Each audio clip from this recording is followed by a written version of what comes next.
নমস্কার বন্ধুরা, তোমরা সবাই কেমন আছো? আমি খুব ভালো আছি। সাথীর সংসারে তোমাদের সবাইকে আরও একবার স্বাগত। আজ জন্মাষ্টমী। তোমরা সবাই জানো আমার গোপাল আছে, রাধাকৃষ্ণ আছে। তাই প্রত্যেক বছর জন্মাষ্টমীতেই আমি একটু পুজো করি। তবে তালের বড়া, মালপোয়া, ফল, মিষ্টি এই সমস্ত দিয়েই পুজো করি। এবছর ইচ্ছা হচ্ছে একটু ঠাকুরকে ভোগ দেব। তাই সকালবেলায় স্নান সেরে চলে এসেছি রান্নাঘরে। এসে পায়েসটা বসিয়ে দিয়েছি। পায়েস হয়ে গেছে, সুজিটাও বসিয়ে দিয়েছি।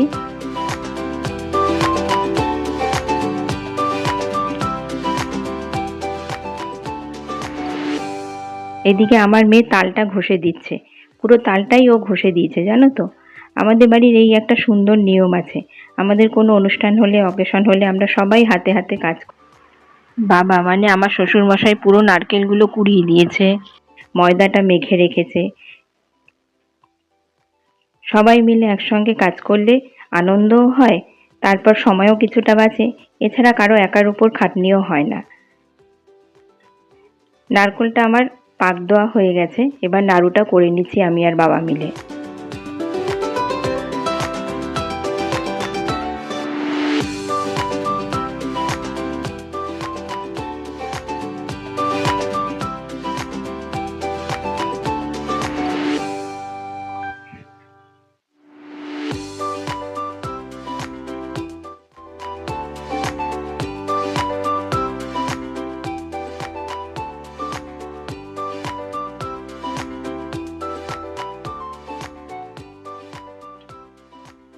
এরপর রান্নাটাও বসিয়ে দিচ্ছি। চাটনি প্রায় হয়েই গেছে, আমের চাটনি করছি।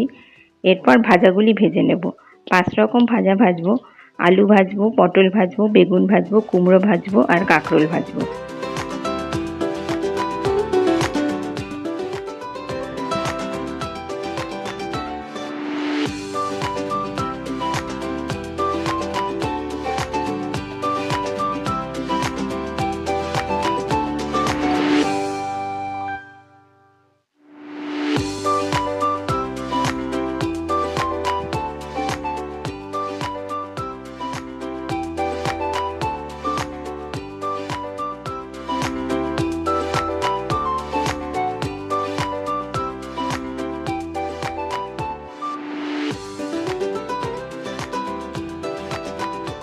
এদিকে আমার মেয়ে আবার একটা কেক বানাচ্ছে।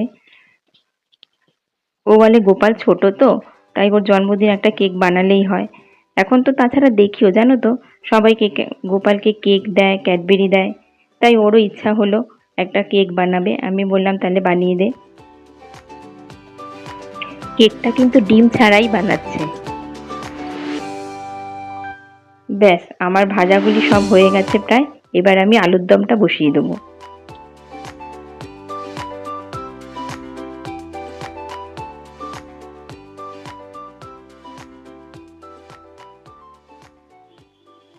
আলুর দমও হয়ে গেছে। এখন আমি পোলাও বসাবো। পোলাও হয়েও গেছে, প্রায় ঝরঝরেই হয়েছে, তাই না?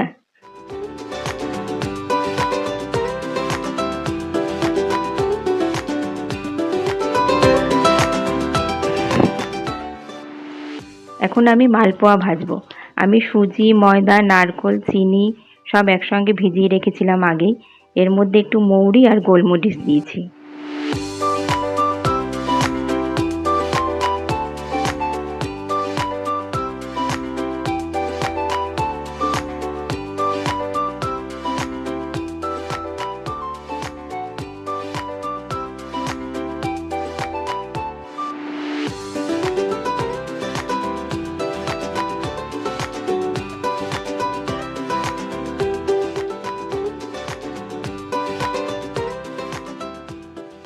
মালপোয়া হয়ে গেছে, এখন আমি তালের বড়াগুলো ভেজে নেব। তালটাও আমি আগের থেকে ময়দা, চিনি, সুজি, নারকোল দিয়ে সব মেখে রেখেছিলাম।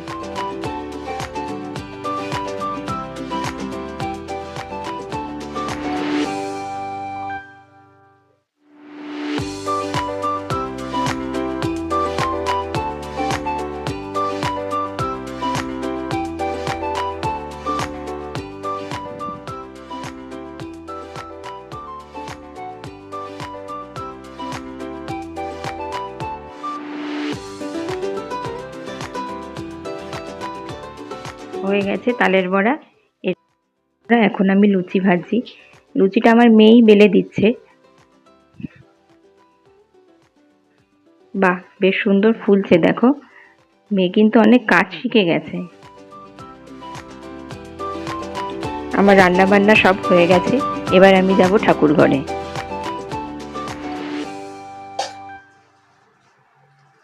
এবার আমি গোপালের অভিষেক করব।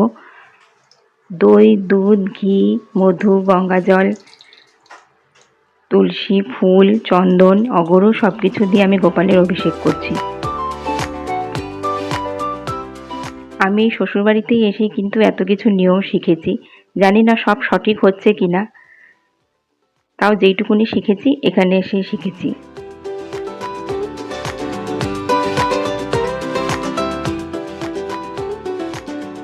যাই হোক, হয়ে গেছে আমার গোপালের সাজগোজ। সিংহাসনে বসিয়েও দিয়েছি। দেখো তো কেমন লাগছে।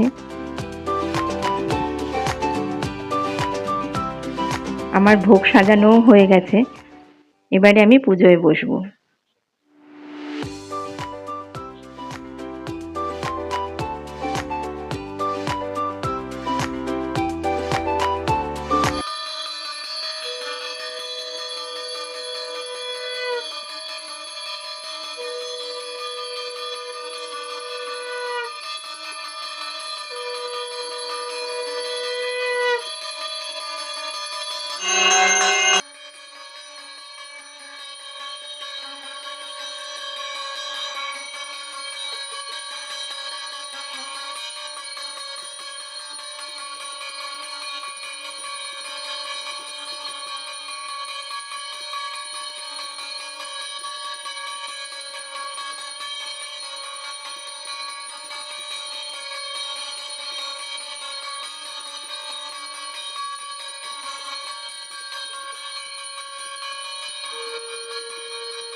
হয়ে গেছে আমার পুজো।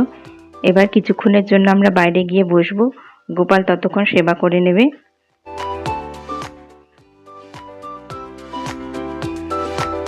পুজো দেখার জন্য আমার মা, বৌমণি,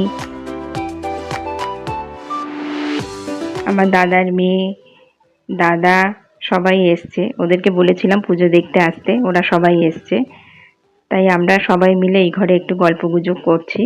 ততক্ষণে গোপালের সেবা হয়ে যাবে।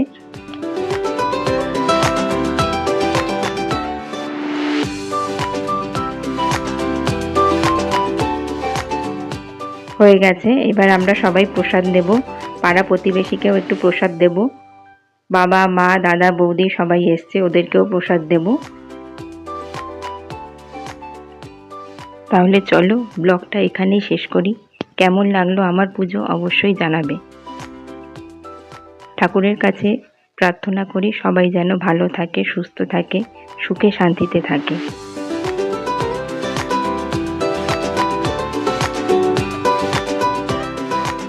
ভিডিওটা ভালো লাগলে অবশ্যই একটা লাইক করবে, কমেন্ট করবে আর সাবস্ক্রাইব করবে।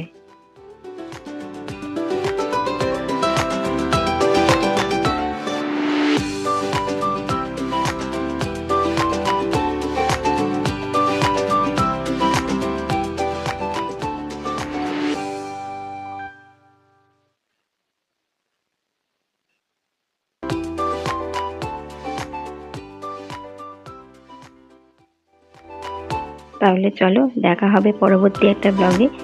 ততক্ষণের জন্য জয় শ্রীকৃষ্ণ, জয় গোপাল।